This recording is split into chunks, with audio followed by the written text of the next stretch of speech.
nous essayons de chercher des offres qui correspondent aux nouveaux immigrants. D'abord, en termes de langue, mais aussi en termes de capacité. C'est près de 700 placements qui ont été faits depuis les ouvertures du hub. Il faut bien comprendre qu'un placement, c'est un monde entier derrière. Car nous comprenons qu'une personne qui trouvera sa parnasse en Israël, il y aura de fortes chances qu'elle y restera. Et ça compte pour nous. Et nous avons le plaisir d'accueillir tout de suite Eva Cohen, responsable des hubs de l'emploi de Tel Aviv et de Jérusalem. Nous allons faire le point sur l'ensemble des services proposés par Qualita. Bonjour Eva Cohen. Bonjour Cathy. Alors le hub de l'emploi, c'est quoi ? D'abord, avant tout, c'est une adresse pour avoir un travail de qualité en Israël. C'est quoi un travail de qualité ? C'est la possibilité de s'intégrer professionnellement dans le monde du travail israélien, dans des compagnies israéliennes ou alors des compagnies internationales, où on y trouve aussi du personnel israélien, ce qui permet aux personnes de s'intégrer vraiment dans le monde du travail israélien et d'y progresser. Donc quand on cherche du travail, qu'on soit là depuis de nombreuses années ou fraîchement arrivé, qu'on parle très bien l'hébreu ou un peu moins bien, le hub de l'emploi, c'est vraiment une adresse pour trouver du travail. Exactement. Alors, j'imagine qu'il y a plusieurs services. On va parler de la première étape. Parce que comme tu dois savoir, Cathy, la première étape est une difficulté considérable et la reconnaissance de diplôme. Ou de profession réglementée. C'est-à-dire que les personnes qui arrivent avec certains diplômes, il va falloir faire une vraie démarche de reconnaissance de diplôme en Israël qui est proposée par nos services. Donc, service diplôme, on trouve énormément d'informations sur le site, mais encore, on peut nous aborder par nos adresses mail ou WhatsApp et avoir vraiment des réponses et une démarche personnelle. Et puis un accompagnement surtout, parce que c'est pas toujours facile de se dépatouiller avec les administrations israéliennes. Et ça peut prendre beaucoup de temps. D'accord ? Ça peut se faire en quelques semaines, mais des fois, ça prend quelques mois, voire même des années. Ça va dépendre des métiers. C'est un sujet quand même qui est assez compliqué. Donc ça, c'est reconnaissance des diplômes ou de la profession réglementée. Le deuxième département des hubs de l'emploi, c'est lequel ? C'est l'orientation professionnelle. Okay. Alors, l'orientation professionnelle, quand les personnes arrivent, d'abord, ils arrivent d'un marché de travail différent, mais des fois, ils ne savent pas vraiment ce qui va sur le marché israélien. D'abord, faire un bilan avec les personnes qui viennent. Où on en est. Une espèce de bilan de compétences ? On va aussi parler du bilan de compétences, mais on fait d'abord un bilan. Où en est la personne en termes d'hébreu, en termes de formation, en termes de volonté, en termes de capacité. Bien entendu, ça va passer par un bilan de compétences. Donc, vraiment, c'est un vrai test de quelques heures qui va être accompagné ensuite de tous les détails, de tout ce qui ressort de ce bilan de compétences et que pourrons-nous proposer aux personnes qui ont trouvé dans ce bilan peut-être quelle est leur vraie valeur et leur volonté via ce bilan. Mais bien entendu, c'est un outil qui nous permet après de proposer une gamme de services, entre autres des formations professionnelles. On ira choisir dans une banque de formation subventionnée, d'accord, parce que les Olim Khadashim ont le droit à une subvention du ministère de la Clita, ou encore vers des Ulpanim, qui sont aussi subventionnés, le premier Ulpan, second Ulpan, des choses qu'on fait. On va suivre les personnes dans la démarche d'inscription, qui, il faut dire, n'est pas toujours facile. La bureaucratie israélienne, elle passe aussi pour les Olim, comme pour tous les citoyens israéliens. C'est pas simple. C'est pas simple, c'est pour ça que vraiment il y a une vraie équipe qui est là pour les aider. Tout on va dire, ce service de l'orientation professionnelle est gratuit ? Il est gratuit en généralité pour une démarche de bilan de compétences qui va être donc 3 rendez-vous et un test de bilan de compétences de 4 heures. Ça va être un prix symbolique de 100 shekels, donc c'est complètement subventionné par Qualita, mais avec un prix symbolique. Et pourquoi ? D'abord et avant tout pour avoir des frais de sérieux, pour que les gens comprennent que c'est un processus. Ça va commencer par un rendez-vous, ensuite un test, il va falloir revenir une ou deux fois pour vraiment avoir une idée de l'état où on est sur le marché israélien et surtout d'avoir après des bons plans et une aide pour s'inscrire. Pour choisir quel type de travail nous correspond le mieux en fait. Ou pas. Et oui, non, mais il faut le dire. Il faut le dire très souvent. On a des rêves, on se dit, voilà, on a fait notre alia, voilà, en plein milieu de la vie, mais moi, je veux complètement changer et je vais peut-être des fois ouvrir une affaire. Ça marche pas toujours pour tout le monde. Il faut comprendre que le marché ici est différent que le marché français. Il faut avoir une vraie idée de ce qu'on pourrait faire et ne pas faire en Israël, surtout pour éviter des fautes. Pourquoi ? Parce qu'on arrive très motivé et puis après on perd un temps cher et on se démotive et ça devient beaucoup plus difficile. Donc c'est là qu'on essaye d'intervenir pour dire aux personnes, voilà, vous avez des compétences, des expertises, des expériences, des qualités. Voilà ce qu'on pourrait en faire. Bien entendu, c'est un dialogue entre nous deux. Mais bien sûr, il ne faut pas perdre de temps. Dès qu'on arrive, c'est un bon conseil d'arriver tout de suite ici et de profiter de ces services d'orientation professionnelle. Et bien entendu, en parallèle, obligatoire d'apprendre l'hébreu. Ça, c'est sûr, on ne le répétera jamais assez. Alors ensuite, le troisième service que vous proposez, c'est le placement en entreprise. Exactement. Alors ça va être en 2 temps, d'accord ? D'abord, la préparation au placement, parce que très souvent, les gens nous abordent, oui, on veut postuler, on veut du travail, mais sommes-nous prêts pour le travail en Israël ? Est-ce que nous avons un CV ? Bien entendu, un CV qui est orienté marché israélien. Est-ce que nous sommes capables de surmonter un entretien d'embauche ? Ou encore de chercher du travail ? C'est pas si facile que ça.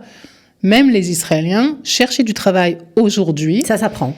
Ça s'apprend. Ça a changé. C'est plus les petites annonces dans un journal. Ça a changé. Ça va passer par énormément de réseaux sociaux.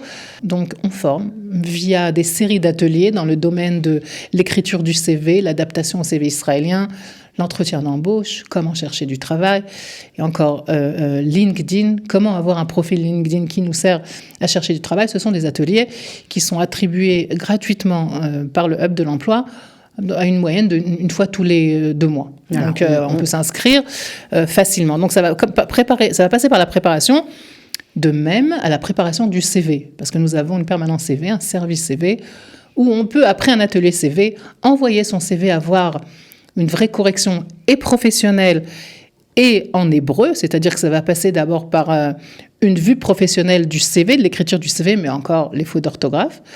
Des fois, il va falloir peut-être une traduction, parce que les gens ne seront peut-être pas encore capables de l'écrire en hébreu. Ce sont des services qui sont attribués par notre permanence gratuitement. Donc ça, c'est très important. Exact. On peut écrire son CV en français, l'envoyer à Kalita et le récupérer traduit et aux normes israéliennes. Donc ça, franchement, c'est assez appréciable et notable, voilà, pour le mentionner. Voilà, et puis comment ça va marcher au bout du compte quand les gens seront prêts. Donc, ils auront un CV adapté, préparé à un entretien d'embauche, et des offres d'emploi. Alors, ces offres d'emploi, ce sont des offres que nous publions tous les jours. Nous sommes en contact avec plus de 500 entreprises israéliennes à qui nous proposons des vrais services de triage professionnel qui coûtent très cher. D'accord ? S'ils se tournent vers des boîtes professionnelles, ils vont devoir payer pour ces services qui sont attribués. Où nous, on va leur faire déjà le premier triage. Nous allons traduire les offres d'emploi, nous allons les publier sur nos sites. C'est-à-dire qu'en fait, vous êtes abordé par de nombreuses sociétés israéliennes qui vous Exactement. disent on cherche tel et tel profil. On cherche des profils de qualité. Est-ce que vous avez des CV à nous envoyer ? Est-ce que vous avez des gens susceptibles de rentrer dans ces jobs-là ? Et là, on fait un travail entier de traduction, de publication, de triage. Et là, on propose aux entreprises, voilà, vous avez ces 3, 4 ou 5 personnes qui sont susceptibles d'être acceptées à ce poste. Maintenant, vous allez faire l'effort de les appeler à un entretien d'embauche. Et le fait d'avoir ce service gratuit et professionnel et rapide, pour nous, on essaye de favoriser l'entrée des Olim dans le monde du travail israélien. Bien sûr, c'est très très important et ça marche bien parce que je crois que vous avez de nombreux... Ça marche bien, près de 700 placements qui ont été faits depuis les ouvertures du Hub. Maintenant, il faut bien comprendre qu'un placement, c'est un monde entier derrière, d'accord ? C'est une famille entière. C'est une entreprise qui nous a abordés, c'est un travail de traduction, c'est un travail de publication.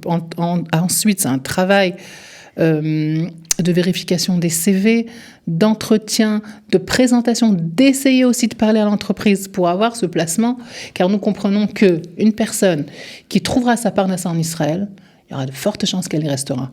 Et ça compte pour nous. Donc, on fera tout ce travail derrière, en espérant avoir la réussite au bout. Alors, tu parlais des entreprises, je crois que c'est aussi un volet très important parce qu'il y a aussi quelqu'un qui source les entreprises, qui fait des démarches pour essayer d'avoir les meilleures offres d'emploi à proposer aux nouveaux immigrants. Notre directrice de placement, Tatiana, qui est aussi chargée de toutes nos relations avec les entreprises, a un vrai travail envers les entreprises pour recueillir des offres qui sont adaptées plus ou moins à notre public. Donc, il faut bien savoir qu'aujourd'hui, il y a quand même 150 000 offres d'emploi par jour. Nous essayons de chercher des offres qui correspondent aux nouveaux immigrants. D'abord, en termes de langue, mais aussi en termes de capacité. Quand les gens qui viennent de France avec des langues étrangères, des fois c'est un atout. Et on s'en sert. Pour essayer de favoriser l'entrée dans les entreprises israéliennes. On comprend que le Hub de l'emploi, c'est de nombreux services, n'est pas terminé. Vous avez encore le centre des droits et le coworking. Alors le centre des droits, on en parle beaucoup sur cette antenne, c'est très important. Énormément de personnes ne connaissent pas leurs droits, bien entendu en termes de travail, mais pas que. En termes de citoyenneté israélienne, on se rend compte que les Olim n'ont pas toutes les réponses. C'est comme ça qu'est né ce centre des droits, il faut dire en coopération avec la mairie de Jérusalem, où nous y offrons une gamme de services gratuits, il faut le dire, dans tous les domaines des droits. Alors, c'est quoi le domaine de droit ? On va commencer par la base, donc le Bitoach Leumi, les caisses nationales, les assurances nationales. Les Olim Khadashim, il faut dire, les Israéliens aussi ont du mal des fois à avoir des réponses ou alors leur service sur le Bitoach Leumi. C'est pour ça qu'on a une bonne série de bénévoles qui font que ça. Donc le Bitoach Leumi, les impôts locaux, donc la fameuse Arnona, les droits du travail, qui ne sont pas à négliger, les droits du voisinage.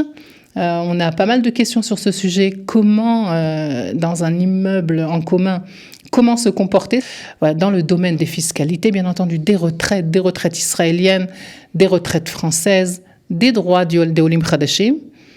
Dans tout le domaine de l'intégration, il y a des droits différents, donc on essaye de les aborder avec les gens qui se tournent vers nous. Donc voilà, c'est une gamme vraiment large où les gens viennent très très souvent demander de l'aide à ce service. Et puis pour terminer, vous avez le coworking. Alors ça c'est aussi pas mal. Il n'y a pas beaucoup de place, mais ça marche bien quand même. Voilà, donc on reste en open space, mais c'est quand même assez convivial et surtout c'est un vrai coworking. C'est la façon de trouver des opportunités professionnelles en tant qu'entrepreneur, mais peut-être aussi en tant que salarié. Donc, c'est des choses qu'on voit aussi au Hub de l'emploi. Voilà, donc c'est l'adresse, c'est 10 Rehov Aravagan, pour ceux qui ne la connaissent pas encore, en plein cœur de Jérusalem. Et puis, une petite nouveauté qui marche très fort au sein des Hubs de l'emploi, c'est postuler à des offres d'emploi par le WhatsApp. Alors ça, c'est juste pour dire que les choses avancent, que les techniques s'améliorent. En fait, tous nos services sont abordables via WhatsApp, ce qui est extrêmement important. C'est-à-dire qu'aujourd'hui, pour nous avoir... C'est pas forcément nous envoyer un mail ou encore nous appeler. Il faut juste passer par notre WhatsApp principal. Vous aurez la réponse d'une personne et pas d'un robot. On pose une question sur le WhatsApp ou encore on postule et on aura des réponses sur WhatsApp. Donc c'est beaucoup plus rapide et on pense que pour certaines personnes c'est plus facile. Bien sûr. Donc 058 787 32, c'est le numéro de WhatsApp pour ceux qui ont envie d'essayer cette façon de procéder. Eva Cohen, merci pour cette présentation claire et précise. On se retrouve une prochaine fois.